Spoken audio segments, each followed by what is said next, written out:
Let's get started with sterile gloving.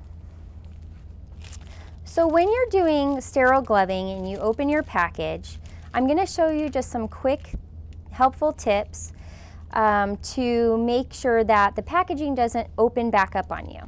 So what I do is I pinch these corner edges on both sides.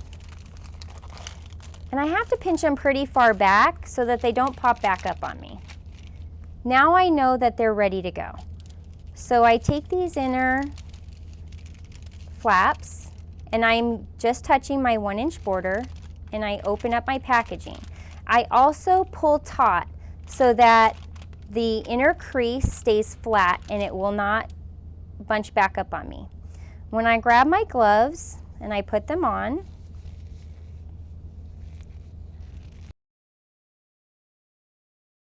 I need to make sure that my hands are always up and above my waist so that I do not contaminate my gloves.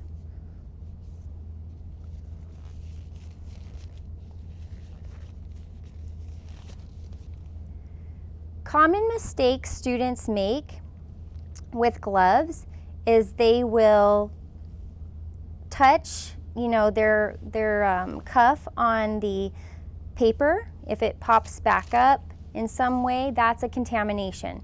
Another thing that students might do is they might accidentally adjust their hair.